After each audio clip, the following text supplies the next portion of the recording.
자, 마무리하는 시간을 갖습니다. 3페이지의 상반부에 로마서 6장 4절 5절 그러므로 우리가 그의 죽으심과 합하여 세례를 받음으로 그와 함께 장사되었나니, 죽고 장사되는 것은 인자 예수와 연합하는 거예요. 이는 아버지의 영광으로 말미암아 그리스도를 죽은 자 가운데서 살리심같이 우리로 또한 새 생명 가운데서 행하게 하려 함이라. 만일 우리가 그의 죽으심을 본받아 연합한 자가 되었으면, 죽으심을 본받는 것은 인자 예수, 사람으로 오셨던 예수와 믿음으로 이거 전부 연합하는 거예요. 또한 그의 부활을 본받아 연합한 자가 되리라. 그의 부활을 본받는다라고 하는 것은 그리스도와 연합하는 거예요. 예수가 죽고 장사되었다가 그리스도가 부활되죠. 그래서 예수 그리스도라는 말을 할 때 주와 그리스도가 되게 하셨느니라 라고 사도행전에 사도들이 설명을 할 때 그리스도가 된다는 건 부활하신 예수 그리스도를 말하는 거예요. 인자로 오신 예수는 기름 부음을, 세례 요한을 통해서 기름 부음을 받았을 때는 사람으로서 기름 부음을 받으신 것이고, 부활하신 날은 사도행전 13장 33절에 너는 내 아들이라 오늘날 내가 너를 낳았도다 할 때, 그 부활의 날이죠. 부활의 날 두 번째 난 하나님의 아들이에요. 두 번째 난 아들은 맏아들이라고 되어 있어요. 그러니까 우리는 우주의, 새 우주의 상속자인 맏아들, 하나님의 맏아들 예수 그리스도의 동생들이죠. 그래서 형제라는 말이 나온 거예요. 부활의 날에는 주님께서 제자들에게 막달라 마리아를 보내시면서 내 형제들에게 가서라고 말씀하셨죠. 내 아버지 너희 아버지, 내 하나님 너희 하나님께로 내가 올라간다 해라. 이렇게 예수의 아버지, 제자들의 아버지가 되는 거고, 예수의 하나님이 제자들의 하나님이 되는 거예요. 그건 뭘로 말미암아 되는 거죠? 부활로 말미암아 되는 거예요. 그 부활이 믿어졌어야 되는 거예요. 자, 그래서 부활로 말미암아 예수를 그리스도가 되게 하셨을 때, 그때는 부활을 본받는 자가 되는 거예요. 자, 여기에서 이제 본받는 얘기가 두 번 나오는데, 죽으심을 본받고 부활을 본받고 두 번 나왔죠. 항상 성경은 죽으심을 본받는 것은 초보의 도다 그래서 시작인 것이고, 십자가의 도는 시작이죠. 완전해 나가는 것을 위해서는 아담 세계의 옛사람은 죽어야 되잖아요. 그런데 사람이 자살해서 죽는 게 아니라 믿음으로 예수와 함께 죽는단 말이야. 예수의 죽음은 나의 옛사람의 죽음이다 이 말이에요. 이제 이건 믿음으로 영적 세계를 깨달았어야 돼.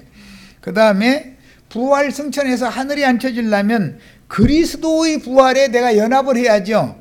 어떤 방법으로? 믿음으로 되는 거네, 이것도. 자, 우리는 예수 그리스도께서 하나님의 보좌 우편에 앉아 계셨으면 우리도 함께, 주와 함께 하늘에 앉혀져 있어야 되는 거죠.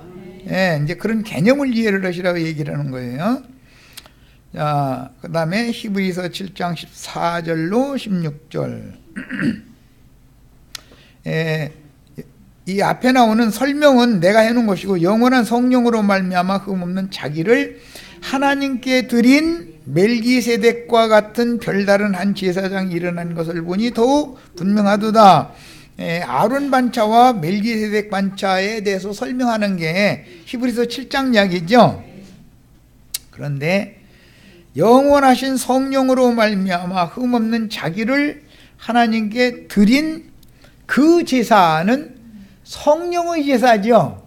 영원하신 성령이 드린 제사잖아요. 인자로 오신 예수가 드린 제사가 아니라, 항상 인자로 오신 예수는 제사장이시지만 아론 반차를 대표하는 마지막 대제사장으로 온 거예요. 그래서 인자 예수의 대제사장 직분이라고 하는 것은, 인자 예수가 십자가에서 죽으면 아론 반차의 제사장 직분은 끝나는 거예요. 이제 그리고 나서는 부활로 말미암아 영원한 성령의 제사장 직분이 실현되죠. 이루어져요. 이 말은 첫사람이 끝나면 아론 반차 대제사장 직분이 끝나는 거기 때문에 예수님의 말씀에는 성령으로 다시 오실 때는 보혜사로 오신다고 했어요? 또 다른 보혜사로 오신다고 했어요? 뭔 말인지 이해하시겠죠? 예수님 인자가 오셨을 때 그때 당시 사람으로 오신 예수를 만나서 주님 앞에 네 죄 사함을 받았노라 평안히 가거라 하는 말씀을 들으면 구속받은 거죠. 그분이 대사제고 최종 판결자니까. 그런데 그 예수님께 죄들의 사면을 받은 적이 없는 우리 같은 사람들은 성령이 오셔서 나의 지난 죄과들을 용서를 해 주셔야 되는 일이기 때문에 또 다른 보혜사가 되셔서 오셔야만 시간과 공간을 초월해서 누구든지 믿는 모든 사람을 다 구원할 수가 있는 것이고, 인자로 오셨을 때는 예수를 만난 사람들은 많았지만 세리와 창기와 모든 죄인들, 자기 죄를 자백하고 고백하고 용서를 구한 속죄한 예수님 앞에 와서 속죄한 사람들만 죄들의 사면을 받았죠. 세리 보고도 창기 보고도 네 죄들의 사면을 받았느니라 평안히 가라 있게. 그런데 유대교 제사장이나 바리새인 율법사 서기관 이런 사람들은 예수님 앞에 죄사함을 받지를 못했잖아요. 그러니까 그때 당시도 예수님이 인자로 오셨을 때도 누구는 구속을 받았고 누구는 구속을 받지 못했어요. 그랬는데 그때는 인자로 오신 예수님께 구속을 받아야 된단 말이에요. 그 인자로 오신 예수는 보혜사로 오신 거예요. 보혜사라는 말은 원래는 변호자라는 말이에요. 변호자. 변호자라는 그 뜻은 예수님이 한 마을에 많은 죄를 가졌던 어떤 여자가 있었고 시몬이라는 자칭 의인 바리새인이 있었죠. 그런데 그 죄인 여자가 예수님께 향유를 부었죠. 네 모든 그 많은 죄를 다 용서받았다 그랬죠. 예수님이. 그렇게 예수님을 만났을 때, 예수님 육신으로 오실 때는 육신으로 오신 예수님이 판결을 해줘야 되는 거다. 이것이 그리스도 심판대라고 그러는 건데, 우리는 성령으로 오신 예수님께 용서를 받는 거다 그런 말이에요. 이것은 멜기세덱 반차의 대제사장 직분으로 의해서, 즉 또 다른 보혜사의 증언을 통해서, 증거를 통해서 구속을 받는 것이지 사람으로 오셨던 예수를 통해서 우리가 구원받는 건 아니다 이 말이에요. 지금은 이해하셨죠? 예. 이게 항상 성경은 이런 양면을 다루기 때문에 성경을 한쪽만 알고선 자꾸 큰 소리 치고 이렇게 하고 어길라고 그러고 이러면 안 되는 거죠. 균형을 딱 잡아야 돼요. 16절 그는 육체에 상관된 계명의 법을 쫓지 아니하고, 예수님 인자로 오신 예수님도 물론 그렇지만 성령으로 오신 멜기세덱 반차의 대제사장 직분이라는 것은 육체에 상관된 계명의 율법을 지키라고 한 것은 모세죠. 모든 율법을 완전케 하신 법을 예수님은 지키라고 하지, 성령은, 주의 성령은 예수님이 다 십자가에서 내가 다 이루었다 한 완성시켜놓은 법을 지키라고 그러지, 앞으로 이룰 분이 오실 거다라는 법을 지키라고 하지를 않잖아요. 그러니까 영에 상관된 법을 지키라고 그러는, 영의 법을, 성령의 법을 지키라고 그러지 육체의 법을 지키라고 하지 않는다 이 말이에요. 그럼에도 오늘날 안식일 교인들, 여호와의 증인들, 메시아식 주시라고 하는 사람들 등등 해서 기독교인들도 대부분 무언가는 찌끄러기를 남겨놔도 새로 자기네들이 개발한 율법이 있어. 그것을 지켜야 된다 이런단 말이에요. 이것은 이미 허물어뜨렸던 것을 다시 세우려고 노력하는 자들이다 이거예요. 예수님은 율법 제도에 속한 모든 것들을 다 무너뜨리러 왔죠. 멜기세덱 반차를 세우려면 아론 반차를 무너뜨려야 되잖아요. 그러니까 안식일 지켜야 돼요, 안 지켜야 돼요? 안식일 교단 거기 다녀야 돼요, 다니지 말아야 돼요? 이렇게 얘기해도 아이 그래도 그렇지 그럼 안식일을 지키라고 했는데 안식일 날 복 준다고 했는데 많이 받으시라고 그래.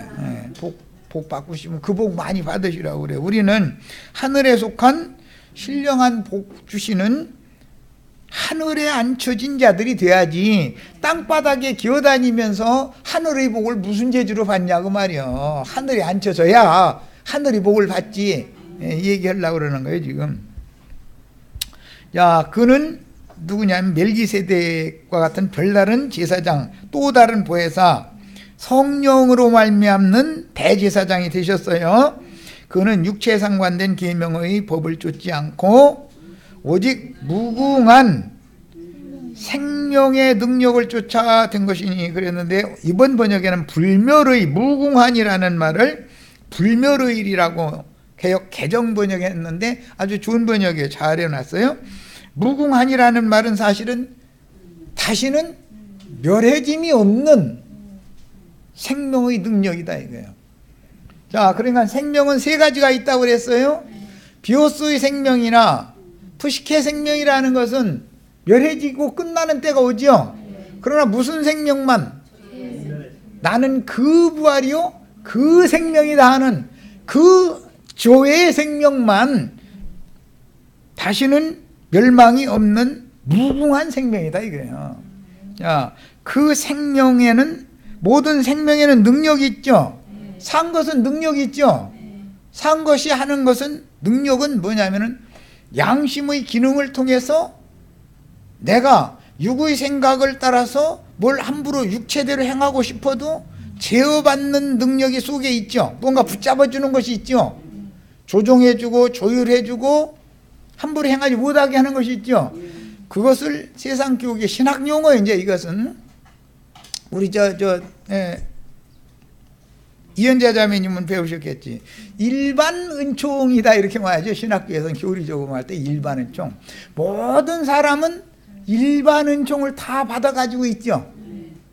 양심의 법을 지키려고 하잖아요. 내가 맘대로 내 부인보다 더 이쁜 여자 저기 있네 이렇게 고놓고 있다고 이제 뒤따라가서 이제 밤에 몰래 그 길 가는 거 이제 봐뒀으니까 다음에 갑자기 나타나서 딱 틀어맞고도 끌고 가서 내 맘대로 해야지. 그렇게 해도 그렇게 못하죠. 마음의 생각에는 왔다 갔다 했을 수 있어도 실제 행동은 못하잖아요. 또 만약 실제 행동을 한다고 해도, 배짱이 좋아서 한다고 해도 자꾸 뒤를 돌아보죠. 이렇게 그냥 멋대로 함부로 못하잖아요. 왜 뒤를 돌아다봐요? 사방을 왜 돌아봐요? 불안하잖아요. 불안해. 양심이 지금 말하고, 너 그지다가 이놈아 너 죽고 싶어서 그래 너? 양심에서 말하잖아요. 그게 일반적인 은총이다 이거예요. 그게. 그러니까 세상 나라가 악으로 충만하고 모든 게 그냥 모든 게 다 고장났고 막 이게 엉망이 된 거예요 지금. 그런데도 술의 바퀴가 빠질 둥 말 둥 삐그덕 개소리 나가면서 그래도 굴러가는 거예요 지금. 겨우겨우 굴러가죠. 생애 수레바퀴다 그러는데 개인적으로도 태어나서 죽을 때까지 생애 수레바퀴가 굴러가는 거잖아요. S결서에 보면 네 그룹이 바퀴가 이렇게 굴러가잖아요. 바퀴가. 그럼 뭔 뜻이요? 하나님의 작정하신 대로 인류의 역사라는 것이 굴러간다 그 말이에요. 그 인류 역사를 경영하시는 하나님의 살아계심 때문에 나라고 하는 인간이 이 시대에 태어나고 이 세대 가운데 태어나서 나의 인생이 지금 굴러가는 거예요. 그런데 내가 가고 싶은 대로 마음대로 못 가. 그죠? 바퀴 가운데 또 바퀴가 있고 그 바퀴의 중심에는 신이 계셔서 신이 가고자 하는 곳으로만 가지더라는 거잖아요. 뭔 말인지 아셨어요? 인간 속의 양심이라고 하는 것은 신이 임재하는 조소이기 때문에 중심에 딱 신이 계셔가지고 내가 가고자 하는 대로 맘대로 못 가게 한다 이거예요. 그런 조율, 조종, 브레이크 기능, 영어로 하자면 브레이크가 있는 거예요 사람 속에. 그게 없으면 막 달리죠. 막 달리면 사고 내는 거 아니야 말하자면. 그렇지, 막 물불 안 가라고 밀어붙이면 된다고 이건 짐승이 하는 소리고, 무조건 하고 밀어붙여서 되는 게 아니죠. 하나님의 보좌에서 그룹들 사이에서 말씀하시는 아벨의 피보다 더 낮게 말하는 뿌린 피의 음성을, 예수의 핏소리를, 예수의 피라는 건 예수님의 생명을 말하는 거예요. 피는 생명을 말하기 때문에 예수의 생명의 말씀을 들을 줄 알아야 된다 이거예요. 그런 사람이면 특별은총을 받았다 그래요. 특별은총. 일반은총은 세상 사람 다 받았죠.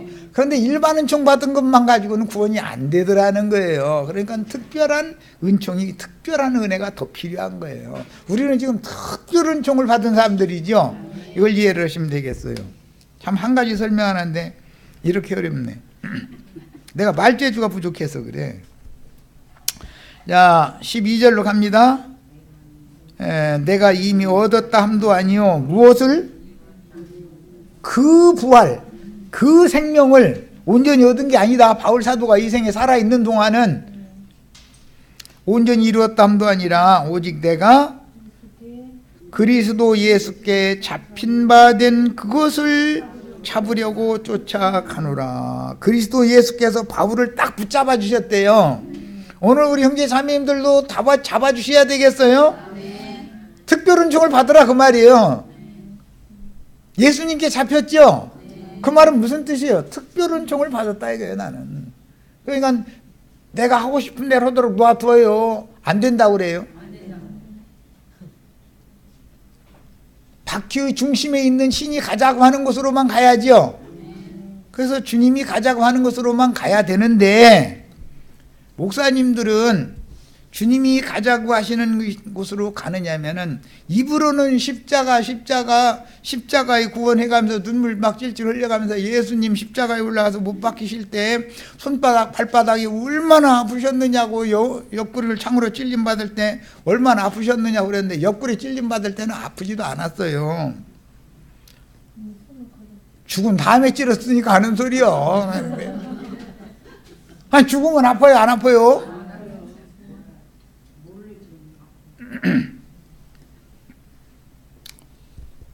그러는데 사실 십자가 자랑을 그렇게 해가면서 정작 본인은 예수님이 가시는 곳으로, 예수님이 가라고 하는 곳으로, 바퀴의 중심에 있는 신이 가자고 하는 곳으로 가느냐 그 말이야. 지멋대로 막 가죠.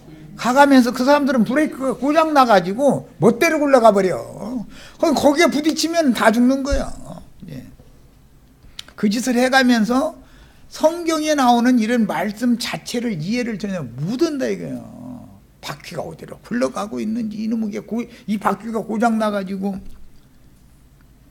출애굽을 할 때 애굽의 바로의 특별병거 600승이 다 바퀴가 고장 나가지고 다 빠졌다겠죠. 바다 중심에서. 그러면 병거가 달릴 수 있어요, 못 달려요? 바퀴가 고장나서 다 바퀴 빠졌는데 무슨 재주로 바다에서 나옵니까? 그럼 누구를 얘기하는 거예요? 바로의 마병대들이 누구예요 지금? 목사님들 얘기하는 거다 이 말이야. 뭐 하면 얼른 대답을 하셔야죠. 이렇게 대답을 못해. 세상신의 종들이잖아요. 그런데 하나님의 백성들 추격해가지고 붙잡아다가 또 종사하려고 그러니까 하나님께서 해결하는 방법이 있어. 홍해바다 한 중앙에 딱 몰아넣고 나서 바퀴를 쏙 빠지게 만들어버려. 바퀴 빠지게 하면은 말채찌가 아무리 해도 바퀴 빠졌는데 이 수레가 끌려갑니까? 짐펄에다가 다 빠져가지고 허우적대는 거지 이제. 그 사이에 저쪽 물 이쪽 물 합쳐하면은 딱 합쳐지면 그냥 몰두하는 거죠. 바다에 빠져서. 뭔 얘기인지 아시겠죠? 지금 자기네들이 홍해바다 중심에 빠져가지고 갈 길을 잃고 저러고 있으면서 다른 사람들 다 거기에 나랑 같이 죽자고 지금 불러 모으고 있는데, 그런 거에 대해서 성경을 백날 읽어도 이게 보여야 말이지. 무슨 바퀴 얘기 하나만 나와도 성경에 무슨 바퀴 굴러가는 얘기, 생애 수레바퀴가 굴러가고 뭐 그룹의 바퀴들이 굴러가고 바로의 병거에 바퀴가 빠져가지고 뭐 다 홍해바다에 수장되고 어쩌고 했으면 그게 계시가 와야 되잖냔 말이야. 그런데 내가 이제 이런 얘기하면은 아니 세상에서 예수 믿었으니 축복받아서 잘 먹고 잘 살다 죽으면 천당 갈 텐데 그것이 지금 바퀴 빠진 소리 하는 거죠.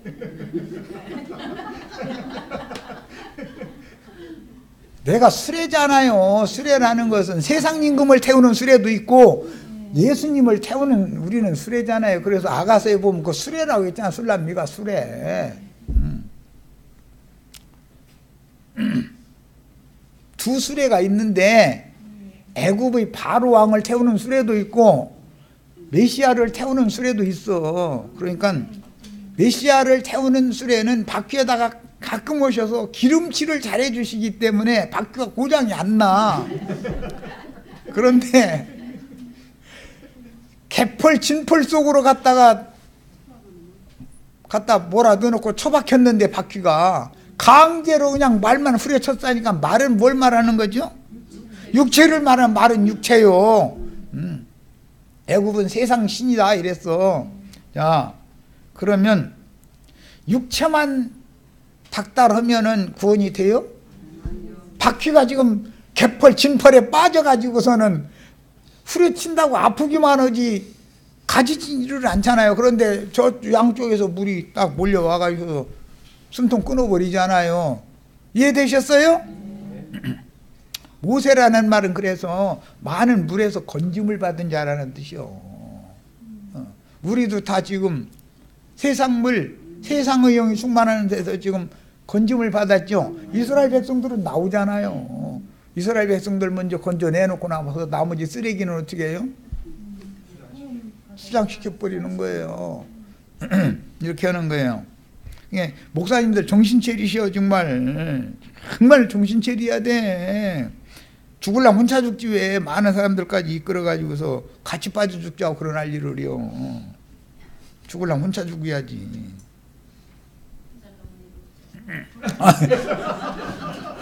큰 예배당 차려놓고 길동무 구하느라고 그래. 같이 멸망으로 가자고 지금.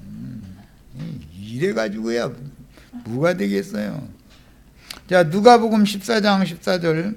그리하면 그들이 갚을 것이 없으므로 네게 복이 되리니 의인들의 부활 시에 네가 갚음을 받겠습니다.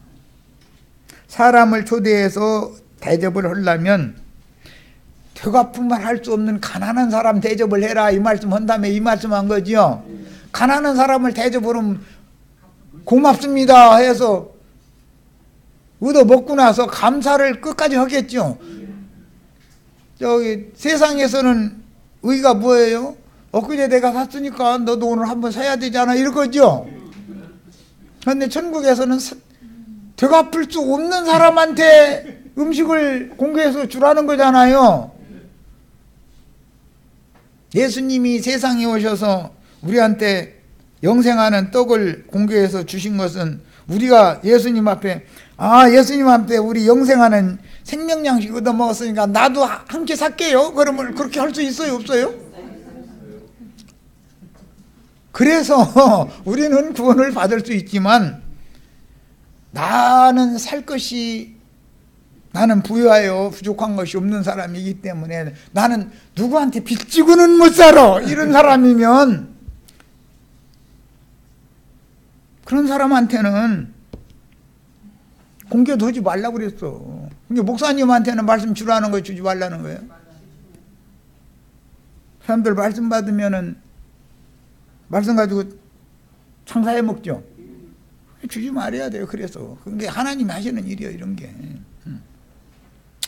의인들이라는 것은 갚을 힘이 없어서 예수님이 우리 모든 죄를 속해 주시는 사면해 주시는 말씀을 영원한 생명 양식으로 공개해 줬죠.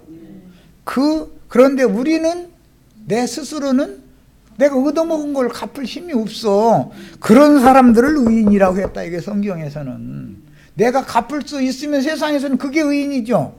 지난번에 저 사람 한 끼 샀으니까 오늘 내가 이현자 자매님 한 끼 사드릴 테니까 다음에 내가 말 않더라도 도로 사주셔야 돼. 그게 세상의 의예요. 그런데 주님의 나라에서는 얻어만 먹고 날마다 갚을 힘이 없는 사람들한테만 공개를 하라는 거예요. 그런데 그게 다 의인들이라는 거잖아요. 그래서 그 사람들이나 부활을 할 수 있다 그랬어. 의인들의 부활 시에 네가 가품을 받겠습니다. 이게 전도를 해도 가난한 심령, 가난한 영혼들한테 전도해야지 부한 영혼들한테 전도하면 들어요, 안 들어요? 지금 세상사 음식 사주는 걸로 상징한 거지. 무슨 주님이 천국 말씀하시는데 세상 음식 사주고 뭐 또 오늘은 내가 한 턱 낼게, 다음에 네가 또 한 턱 내고 뭐 이런 얘기하는 건 아닐 거 아니냔 말이야. 여기서 말하는 의인들이라는 건 회개하고 복음을 믿어서 영생을 얻은 사람들이다. 이 사람들이 누가복음 21장에는 부활하기에 합당히 여김을 받은 자들이죠. 부활의 아들, 하나님의 아들, 천사와 동등이 되려면 갚을 것이 있어야 돼요, 없어야 돼요? 이거 시험 문제일 거예요. 이제 내가 조금 지나면은. 우리는 늘 가난한 심령이어야 된다 이거예요. 늘. 하나님은 생명과 호흡과 모든 것을 주시는 분이지 뭐 내놓으라고 졸라대는 분이에요? 그런 하나님 믿어요? 목사님들이 전하는 하나님은 무슨 하나님이에요? 오늘 와서 말씀 들었는데 빈손 들고 오지 말라겠다고. 예, 그런 말씀도 있죠. 있어요. 그런데 그들이 말하는 빈손 들고 오지 말라라는 말은 예수를 네 손에 채워서 내 앞에 와라 그 말이지 세상 돈 갖고라는 말이 아니죠. 그런데 그 사람들은 해석을 세상에 속하고 땅에 속하다 보니 짐승들이니까 고개가 땅바닥 뺏긴 쳐다보이지가 않는 거예요. 그래서 매사를 해석을 그렇게 하는 거예요. 땅의 일로. 성경은 다 하늘에 계신 하나님의 말씀이죠. 인간들로 하여금 하늘을 바라보게 만드는 말씀이죠. 자, 요한복음 5장 29절입니다. 선한 일을 행한 자는 생명의 부활로 악한 일을 행한 자는 심판의 부활로 나오리라. 여기 선한 일을 행했다라는 것은 예수를 주와 그리스도로 믿었다는 것이고, 악을 행했다라는 것은 예수를 믿지 못하도록 세방하는 일을 했다 그 말이에요. 오늘날 목사님들이 예수 믿으라고 하는 것 같으지요, 사실은. 그런데 예수 믿으라는 거예요? 예수 못 믿게 하는 거예요? 이해돼요? 예수 믿으라는 거예요? 예수 믿지 말라는 거예요? 예수 믿는 걸 회방하는 자들이잖아요. 그 사람들은 무슨 심판로 일어나요?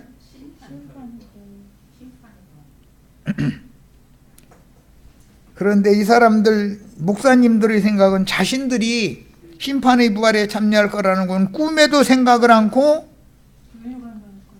그렇지, 자신들은 그날에 금멸류관 쓴다는 거예요. 그 사람들이 생각하는 금멸류관은 난 주어도 싫어.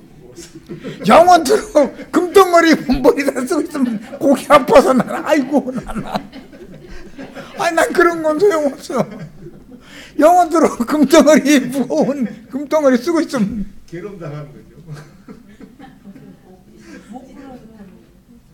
그런 거 보고 썩어질 멸류관이다. 육신의 멸류관이다 그랬어. 썩어질 멸류관. 그 사람들은 그걸 그렇게 원해요. 하여튼. 그런데 나는 그런 멸류관을 원치도 않고, 우리 형제 자매님들도 다 주님께서 주시는 영광의 멸류관은 내가 전도해서 얻어서 온전케 되어서 주님 앞에 함께 상을 받게 될 형제 자매님들이 주의 날에 놓이는 나의 자랑이요 멸류관들이 아니냐. 바울 사도는 이런 멸류관을 구했죠. 그런데 그 사람들은 막 세상의 금덩어리로 만든 멸류관 막 받아가지고 영원토록 그거 쓰고 있겠다는 거야. 난 그런 멸류관 주어도 군대 가서, 우리 자매님들만 앉혀놓고 그런 얘기하면, 군대 가보면 저 전방부대에서 이제 비상 걸리면 평상시에는 파이바라고 그거 내피만 쓰고 다니다가 가벼운 거, 비상 걸리면 철모 뒤집어 씌워가지고 철로 돼 있는 모자 쓰고 다녀야죠. 거기다 대고 방독면 차고 뭐 수통 차고 뭐하고 짊어지고 뭐 군장 인장하고 하고 뜀박질 시키면 사람 죽어 이놈 뭐가 사방에서 덜커덕 해자고 뭐 머리는 고개가 이쪽으로 숙여가지고 투구를 써놨더니 뭐 이거 막 그냥 그것도 미군들이 쓰던 거 우리한테 남겨준 것이라 얼마나 미군들은 키 크고 덩치가 크니까 이게 그거 견뎠는지 모르지만 한국 사람 재고도 작고 힘이 무겁고 당하나. 그런데 똑같은 걸 지금이야 그렇게 안 주겠지만은 나 군대 생활 때는 그걸 주니까 그냥 고개가 이렇게 왔죠. 그냥 막 무겁다고 이제 조금 벗었다가는 난리 나거든. 막 너 이 새끼 말이야 총알 네 밥방 말이야 대갈통 뚫고 나가 임마 막 이러거든. 대갈통 이거 보호해야 되잖아. 팔 같은 쟤는 총알 뚫고 나가도 부상만 입고 후송해서 가서 고치면 되지만 대갈통 뚫고 가면 그 자리 직사하니까 그걸 투구로 쓰라고 하는 거 아니야. 근데 그놈하고 나 그거 생각해서 난 금멸력 완전 당하면 싫다는 거야. 아니 난 그거 절대 안 쓸 거라고. 그 비상 해제될 때까지 불구하고 며칠 쓰는데도 사람 죽을 지경인데 영원토록 그걸 쓰고 있어? 아이고 아유 정말 참. 그러니 이런 사람들한테 어떻게 이 진리의 세계에 대해서 깨닫게 하겠냔 말이야. 우리가 얼마나 지금 나는 안타까워서 그런데 아마 그 사람들이 나를 보면은 참 안타까운 사람이라고 그럴 거예요 아마. 아이고 정말 참. 예수께서 죄의 싹을 단번에 지불하여 죄악의 빚을 통째로 갚아주신 사실을 믿음으로 받아들이고 주의 보내심을 받은 증인들과 동역하여 그리스도의 몸인 후사들 장자들의 교회를 함께 세우는 지혜로운 건축자들이 선을 행하는 자들이다. 기독교 생활하는 사람들은 악을 행하는 자들인 거예요. 그러니까 말하자면 이해하셨어요? 네, 이건 확실하게 하셔야 돼. 이건 아주 너무 중요한 문제를 지금 다루기 때문에 다음에 시험 문제 낼 거예요. 요한복음 4페이지로 갑니다. 11장 24절로 25절. 마르다가 이르되 마지막 날 부활 때에는 다시 일어날 줄을 여기 다시 살아날 줄을 내가 아나이다. 예수께서 이르시되 나는 부활이요 그런데 그 부활이란 말이에요. 생명이 그랬는데 그 생명이에요. 지금 오늘은 그 부활 그 생명을 다루는 날이에요. 나를 믿는 자는 죽어도 살겠고 이렇게 말씀이 이어졌어요. 사도행전 1장 22절. 항상 우리와 함께 다니던 사람 중에 하나를 세워 우리와 더불어 예수께서 부활하심을 증언할 사람이 되게 하여야 하리라 그랬는데 12사도 중에 하나가 빠지니까 11사도만 남은 상태죠. 그러니까 12라고는 완전수를 채워야죠. 그런데 이 자리에 가룟 유다 대신 누가 들어갔어요?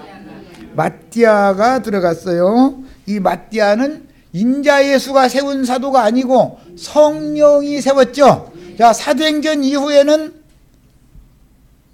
인자 예수가 일하는 게 아니죠. 성령께서 일하셔요. 우리는 지금 성령의 시대에 살고 있는 거죠. 그래서 사도들이라는 것은 부활의 증인들이지 죽은 예수의 증인이 아니다. 죽은 예수를 전하는 것은 부활을 전하기 위하여 털을 닦는 말을 하는 것이지, 이것을 초보의 도라 그래요. 젖만 먹인다 그러는데 초보의 도는 십자가의 도를 말하는 거예요. 성경에서 어린아이들, 십자가의 도는 누구만 먹는 거예요?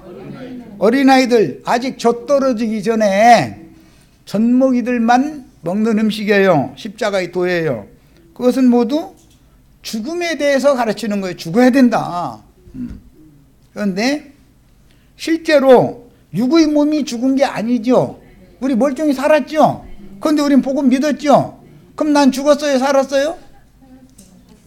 육으로는 살아있지만 영적으로는 이미 예수와 함께 못 박혀서 죽은 자예요. 나의 옛사람은 죽었어야 되는 거예요. 그건 초보의 도다, 이게 시작이다 이거예요. 복음의 시작. 예.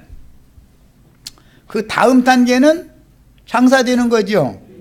시체는 갖다 치워버려야죠.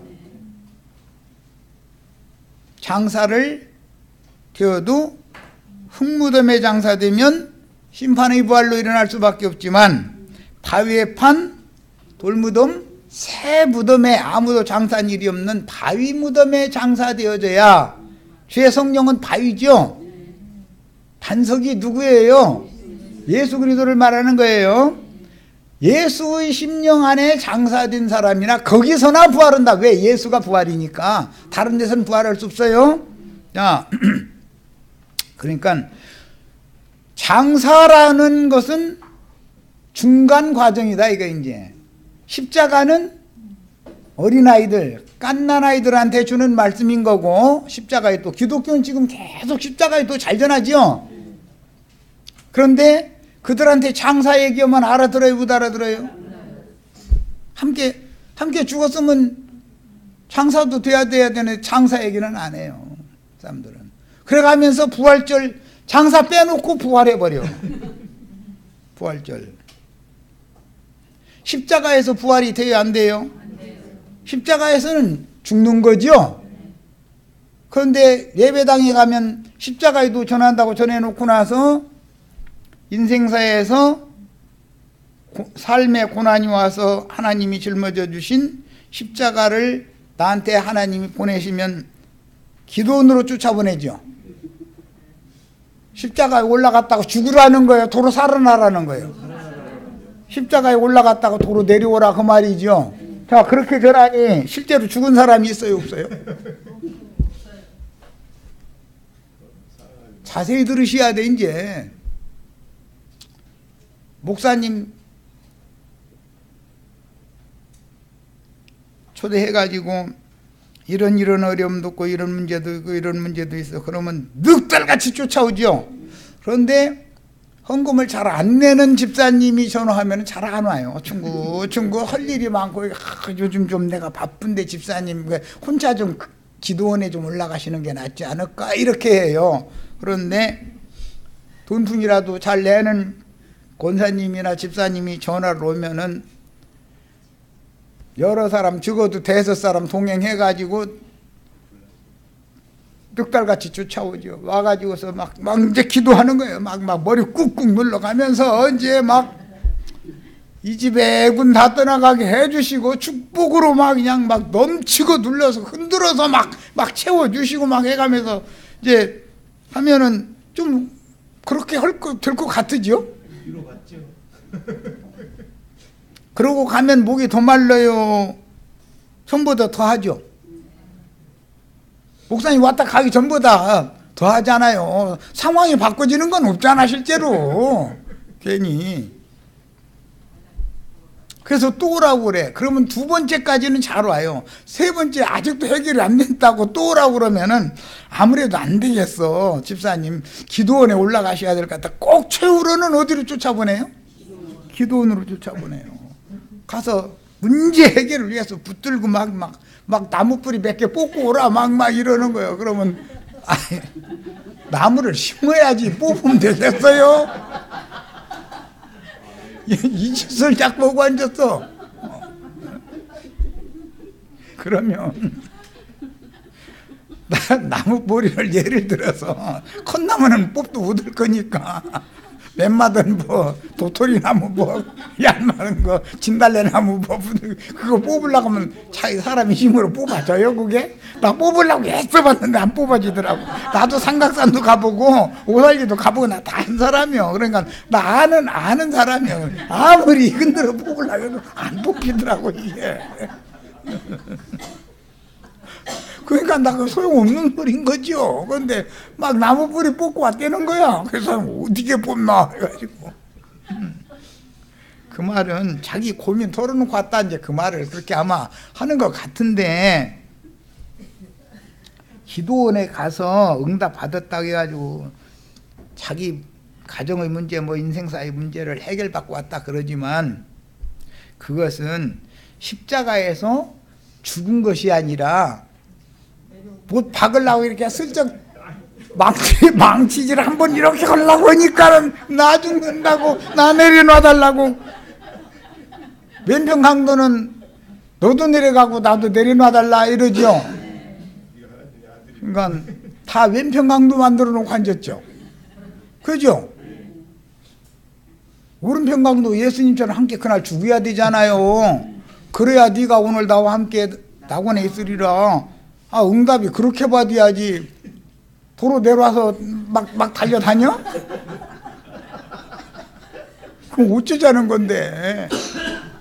초보이도도 너무 거짓부렁으로 사람을 속여서 전했다 이거. 거짓말로 전한 거예요. 초보이도 십자가 떠들었어도 그들은 십자가가 뭔지도 몰라 사실은. 그러니까 예배당마다 십자가라는 걸 만들어 세워놓고도 이게 십자가라고 그러는 거예요. 그거 쓰다 보면 그게 복덕방 간판보다 십자가가 더 많다고 그래. 남산에 올라가서 이렇게 서울시내 보면 골목마다 목이 괜찮다 싶은 데는 딱 십자가 하나씩 서 있죠. 그러니까 우리 같은 사람은 어디 가서 건물 좀 괜찮은 거 빌려가지고서라도 어떻게 좀 이사를 해보려고 하면 미리 그 사람들이 다 차지하고 있어가지고 뭐 우리는 이렇게 후진대몇개는 못 와. 뒷골목이나 우리 차지지 뭐. 그렇죠? 그러고 사람들은 어디서 그런 정보를 듣는지 하여튼 어디 신도시가 생긴다 그러면은 어디 사거리가 제일 좋은 거리고 큰 거리고 이걸 미리 알아가지고 와서 땅 밟기 미리 해서 미리 다 땅 사놔가지고 우리 같은 사람은 뭐 군침 흘리지 말아야 돼. 어떻게 그렇게 사람들은 그런 정보를 잘 빼내는지 모르겠어. 그 사람들은 모두 다 사람들을 땅바닥만 바라보는 짐승세계 멸망의 세계로 인도하는 악한 자의 아들들이라는 것을 꼭 깨달으셔야 되겠어요. 그런데 그들이 광명의 천사로 가장해서 나타난다는 것 때문에 속는 거예요. 이게 얼마나 무서운 말인지를 아셔야 돼. 광명의 천사는 진솔하게 말하는 거예요. 사실대로 말을 해줘야 되잖아요. 진리를 말해줘야지. 사도행전 이제 2장 31절 미리 본 거로라는 것은 다윗이 예수가 먼 훗날 오셔서 부활하실 것을 미리 봤다 이거예요. 계시를 봤다 그 말이죠. 이건 다윗의 시를 인용하는 말인데 시편 16편에서 인용하는 말이에요. 본고로 그리스도의 부활을 말하되, 그러니까 다윗이 선지자였죠. 선지자들의 영의 하나님이셨기 때문에 그리스도가 다윗의 속에서 살아서 역사했다 이거예요. 그때 당시 이미 그가 음부에 버림이 되지 않고, 이제 매우 어려운 용어가 나와요. 그의 육신이, 그리스도의 육신은 썩음을 당한다 당하지 않는다. 아담 세계의 육신은 썩음을 당한다 썩음 당하지 않는다.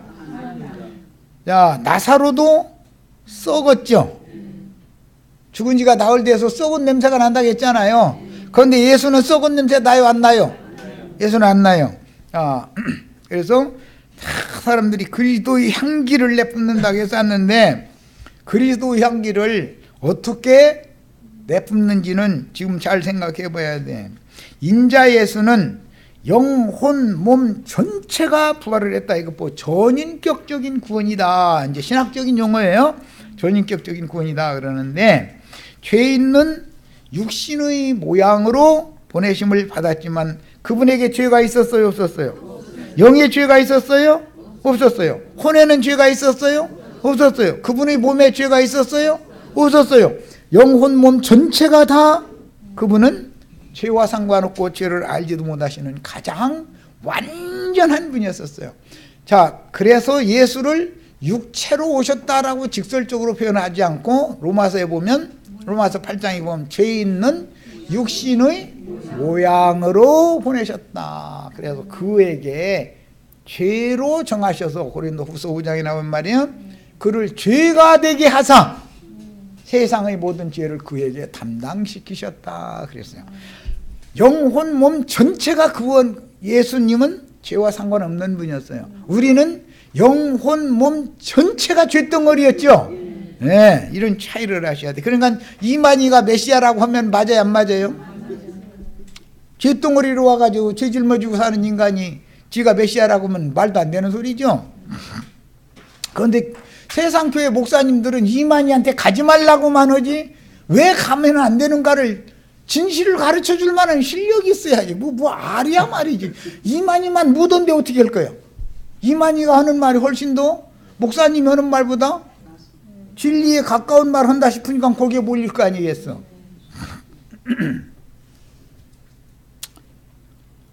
예수 그리스도 육신은 죄인들의 육신과는 전혀 다른 육신이었다. 육신은 그래서 예수는 썩음을 당하지 않는다. 사도행전 4장 2절 예수 안에 죽은 자의 부활이 있다고 백성들을 가르치고 전함을 싫어하여 그랬어요. 이게 사도들은 예수 안에만 부활이 있다라는 것을 전했다. 예수의 부활을 전하는 것이 목적이었지 십자가를 전하는 것이 목적이 아니었어요. 사도들은 뭘 전했다고요? 부활을 전했어요. 부활을. 4장 33절 사도행전 사도들이 큰 권능으로 주 예수의 부활을 증언하니 무리가 큰 은혜를 받았다 그랬어요.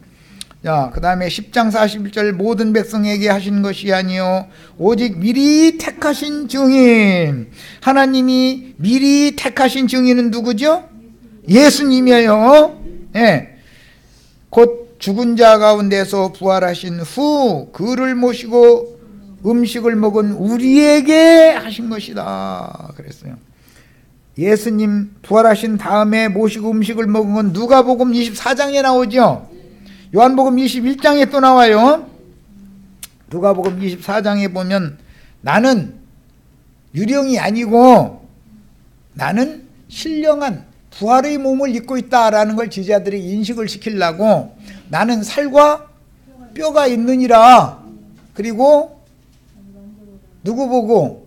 도마 보고 나의 옆구리에 네 손을 넣어보고 내 손과 발을 못 박힌 자리를 만져봐라 그랬어요. 그런데 그 예수님이 오셨을 때 제자들이 알아봤어요? 못 알아봤어요? 유령인 줄 알았죠? 그 말은 무슨 뜻이에요? 사흘 전에 십자가에 못 박히기까지의 예수가 아니다. 그 몸이 아니다. 그 말이잖아요. 지금 다른 모양으로 오신 거예요. 제자들한테 해가지고 나는 여전히 살과 뼈가 있다 그랬어요. 이게 얼마나 어려운 말인 줄 알아야 돼. 그 살과 뼈라는 말은 창세기에서 나오는 말씀으로서 아담을 위해서 하나님이 여자를 아담의 옆구리 갈비뼈로 지어 주셨더니 여자를 지어 가지고 아담에게 이끌어다 놓으니까 아담이 이는 내 살 중에 살이요 내 뼈 중에 뼈로다. 내 뼈 중에 뼈요 내 살 중에 살이로다 한 그 말에서 누가복음 24장을 인용하는 거예요. 야, 뼈 중에 머리뼈는 해골이라고 그러죠. 예수가 어디에서 못 박혀요? 해골이라고 하는 곳 라틴어로 그 골고다라고 우리 갈보리라고 그러죠. 갈보리. 헬라어로 그 골고다예요. 야. 왜 거기에서 죽어야 되냐? 예수가 머리시기 때문에 부활체로 나타나는 것은 교회인데 이제 교회의 머리는 그리스도죠. 그리스도의 몸은 교회예요. 몸에 붙은 많은 지체들이 우리 각 사람은. 그런데 이 비밀이 너무 기독교계에는 열려있지 않다 이거예요. 하나님의 비밀은 그리스도고 그리스도의 비밀은 교회인 거예요. 그런데 누가복음 24장 읽으면은 예수님이 살과 뼈가 있다고 했지 않냐 해가지고 이 인자로 오셨던 육신의 예수의 살과 육신의 뼈를 말하는 게 아니죠. 그런 똑같은 예수 십자가에 못 박혀 죽은 예수의 모습으로 또 올라오면 부활할 필요가 있어요 없어요? 다른 모양으로 오셨다 이거예요. 영의 몸을 입고 오셨다 이거예요. 영적인 뼈가 있고 영적인 살이 있는 거예요. 에스겔서의 37장 이하에 보면 멸망 골짜기 심판 골짜기 사망의 골짜기에 마른 뼈다귀들이 굴러다니죠. 생기에게 선지자를 통해서 대언을 하라 해서 대언을 했더니 뼛속에 생기가 들어가니까 그 뼈들이 다 제 자리에 들어가서 맞춰진다 그랬죠. 그러려면 맨 먼저 놓여져야 되는 뼈는 무슨 뼈가 놓아져야 돼요? 해골이 먼저 딱 머리가 자리를 잡아야죠. 그 다음에 목을 연결하는 거, 등줄기, 큰 뼈, 그 다음에 중간뼈, 최후에 맨 마지막 마디뼈까지 다 제자리에 딱딱 들어맞아야죠. 해가지고 일어나는데 하나님의 큰 군대가 되더라 그랬어요. 야, 이것이 예수의 부활을 말하는 거다 그 말이야.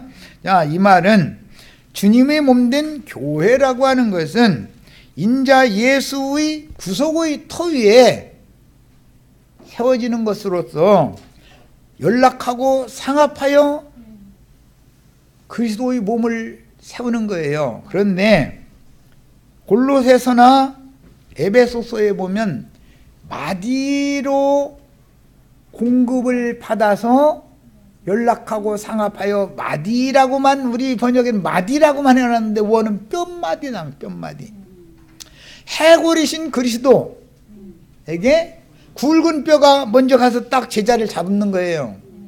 그 다음에는 중간 뼈들이 자리 잡는 거예요. 그 다음엔 마지막 뼈들이 또 자리를 잡는 거예요. 하면은 완전체가 딱 되는 거예요. 이게 교회 건축이다 이런 말이에요. 세상에서도 집을 지으려면 뼈대를 먼저 세워야죠. 뼈대를 먼저 세우고 그 다음에 미장을 하는 거예요. 그 다음에 장식품도 뭐 만들고 이렇게 하는 거예요. 이런 것처럼 뼈를 먼저 제자리에 딱 맞춰놓고 나서 살을 갖다 덧입혀 놓고 나서 그 다음에 최후로 미장, 최후로 마무리하는 건, 미장하는 것은 가죽으로 딱 덮는 거죠. 우리 인체의 구조가 이렇게 돼 있어요. 엄마 뱃속에서 내가 잉태했을 때 맨 먼저 살이 먼저 생긴 것 같아요? 뼈가 먼저 생긴 것 같아요? 뼈를 먼저 형성하는 거예요. 뼈를 먼저. 그 다음에 살을 입히는 거예요. 그 다음에 맨 나중에 가죽을, 이 껍데기 다 가죽 입히죠. 그리고 나서 해산을 시키는 거예요. 그게 10달 걸리는 거예요. 하나님이 창조에서도.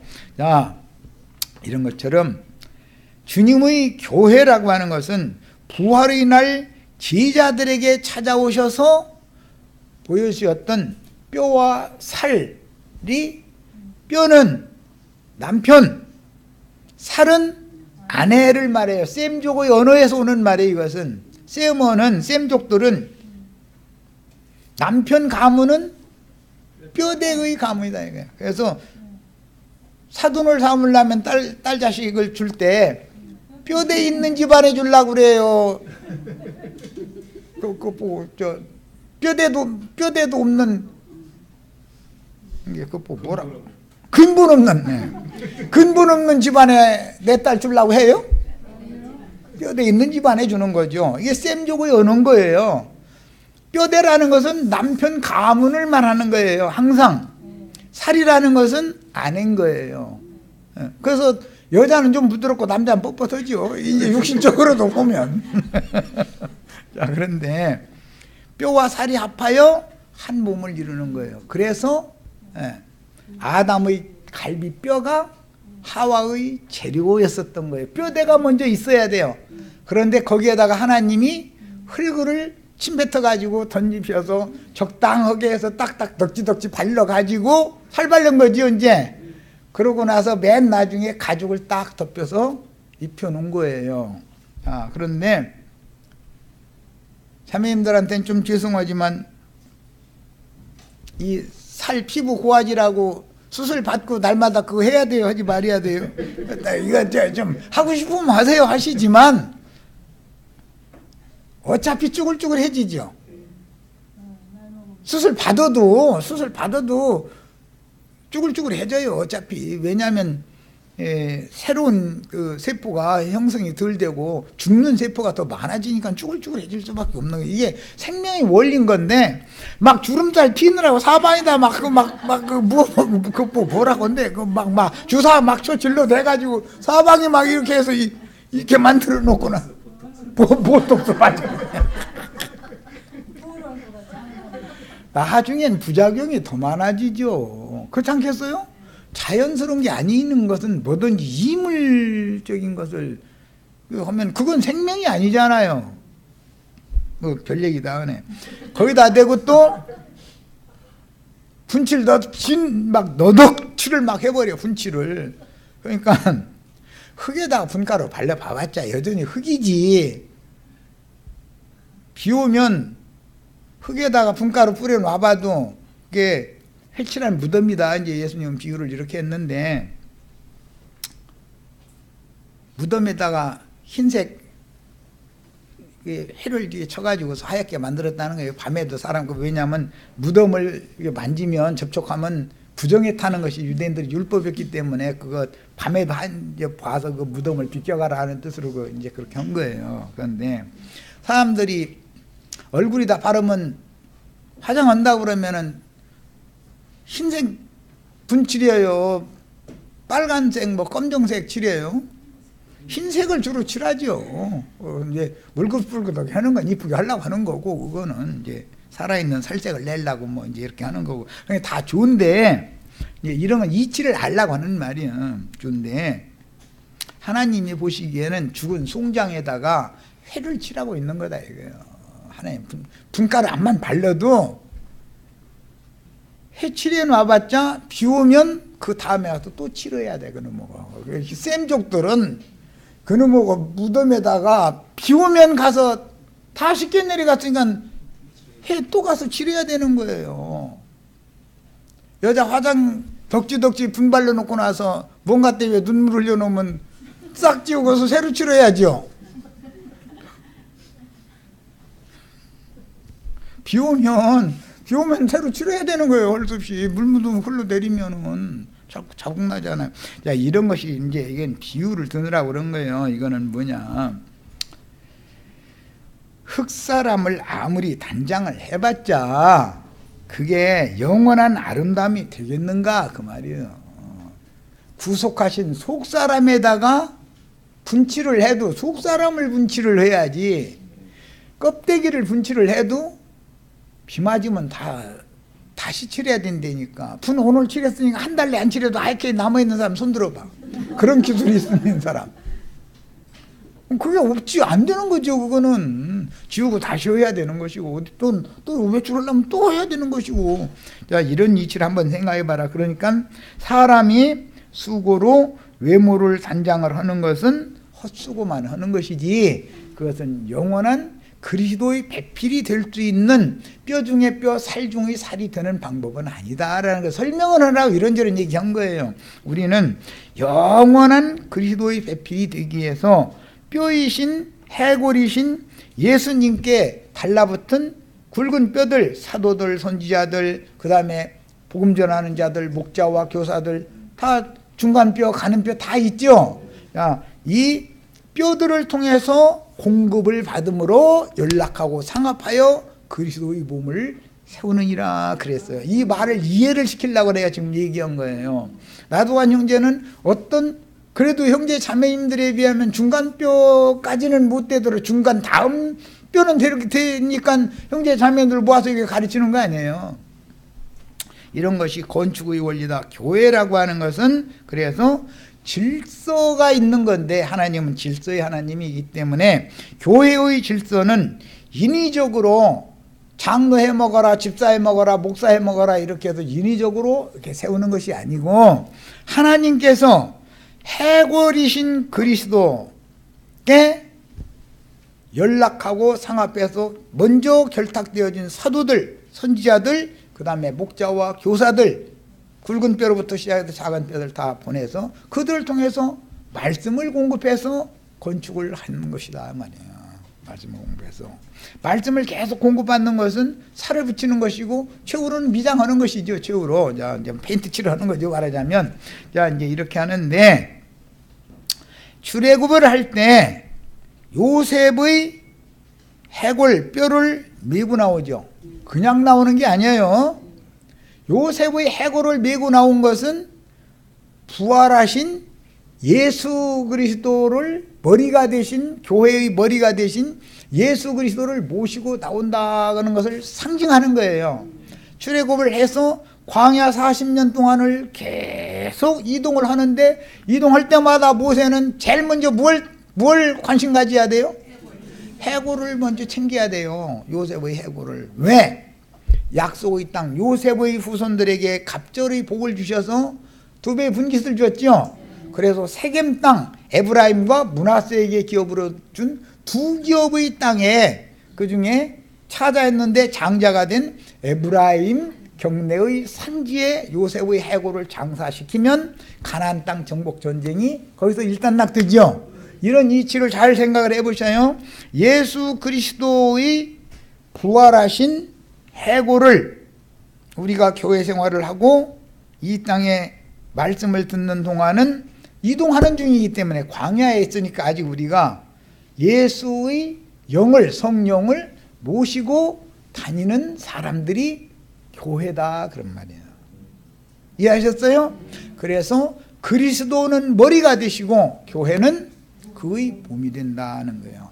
이런 의미를 잘 아셔야 돼. 이게 죽은 자 가운데 부활하신 그분을 모시고 이 죽은 자 가운데서 부활하신 그분은 인자로 살아계실 때의 그분의 모양이 아니었어요. 예. 내 옆구리를 만져보고 뭐 손과 발을 만져보라 했다 해가지고서 이거 보라고 예수님이 이렇게 육신으로 부활했다고 말 같지 않은 소리 하는 사람들이 많은데 그럼 말도 안 되는 소리. 그럼 왜 몰라봐? 똑같은 예수가 사흘 전에 예수가 또 나타났다면 왜 몰라보느냐고 제자들이 눈 멀었어? 목숨 내놓고 따라다니는 분인데 그분은 영으로 오신 예수예요. 영으로 오신 그리스도예요. 그분을 모시고 음식을 오늘 이 음식을 주느라고 내가 여러 가지 비유도 들고 그랬어요.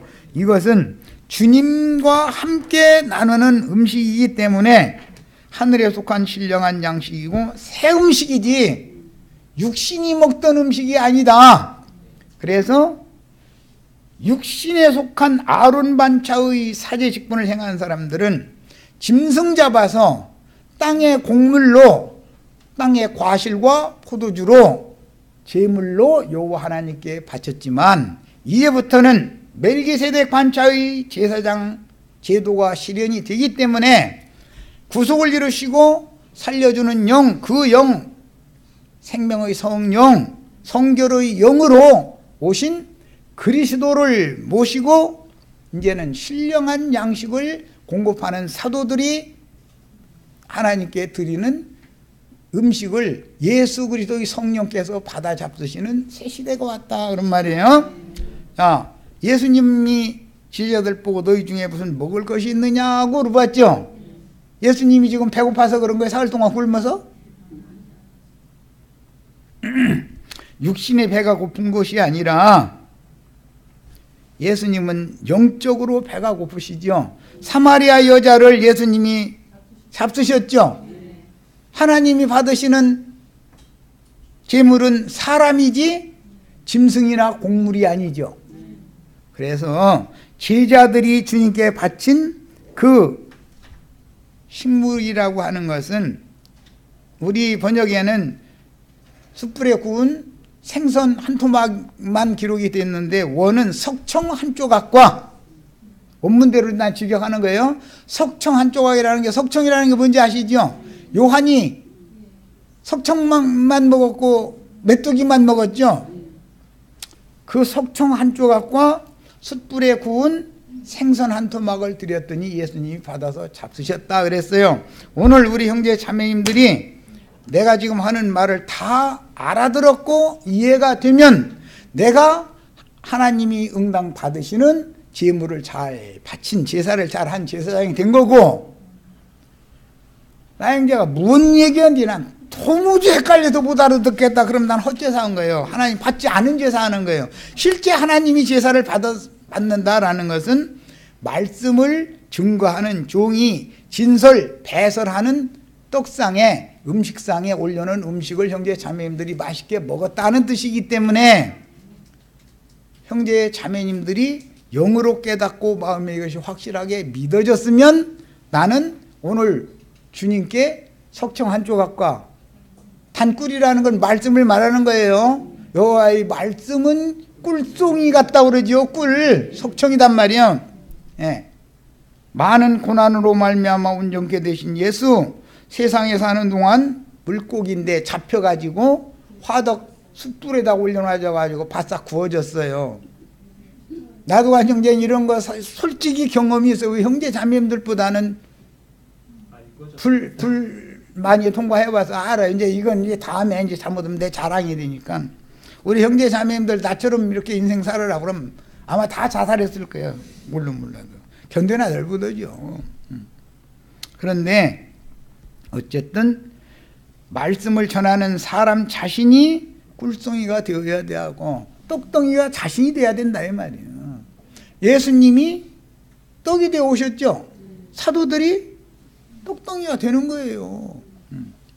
말씀을 전하는 사람이 이런 말씀의 세계에 대해서 깨달음이 전혀 없으면 맹탕 자기는 열심히 드렸는데 육체에 상관된 계명에 따라서 아론 반차의 제사를 하는 거기 때문에 사실은 살아계신 예수님이 받은 제사가 아니다는 거예요. 예수님이 받으려면 형제 자매님들의 심령과 마음에 은혜가 됐어야 되고 깨달음이 왔어야 돼. 우주 만물의 생성되는 이치가 이렇고 경영되는 이치가 이렇고 나의 인생사의 경영이라는 것이 내만 뜻된 게 아니라 나의 주인이 되시는 주님께서 내 인생을 이렇게 여기까지 데려다 놨구나. 이게 깨달아지셔야 돼. 그걸 깨달으려면 꿀송이 같은 말씀을 먹어야 되는 거예요. 예수님이 잡수셨다라는 것은 사도들이 드린 걸 잡순 거예요. 그러니까 제사 방식이 이제는 율법사 서기관 바리새인 제사장들이 율법 제사 지내던 시대는 끝났다. 아직도 앞으로도 이어진다. 끝났다. 이제는 성령이 되신 주님이 받으시는 참된 예배를 하는 시대가 왔다. 사마리아 여자가 한 말이 하나님은 이렇게 예배하는 자들을 찾으시느니라. 어떻게? 영 안에서 영과 진리로 예배할 때가 오나니 곧 이때라. 오늘 우리 형제 자매님들도 형제 자매님들의 영과 모든 것을 진실을 하나님 앞에 바쳐야 된다.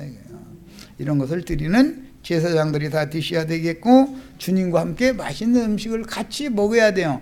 제사장들이 율법에 제물을 드리면 하나님 혼자 받는 게 아니에요. 번제물이 아닌 다음에는 혼자 받지 않아요. 반드시 화목제를 드리게 만들고 최후 마지막 제사, 5번째 제사는 화목제를 드리는 건데 화목제를 드리게 되면 하나님과 백성들이 특히 가난한 자들, 고아와 과부와 빈천한 자들이 여호와 앞에서 함께 먹고 마시는 거예요. 오늘 우리 형제 자매님들이 다 가난하고 빈천한 영혼들이 되어져서 그런 가난한 심령을 가지고 오셔서 하나님과 함께 잡수시기를 바라요. 자, 여기까지서 마칩니다.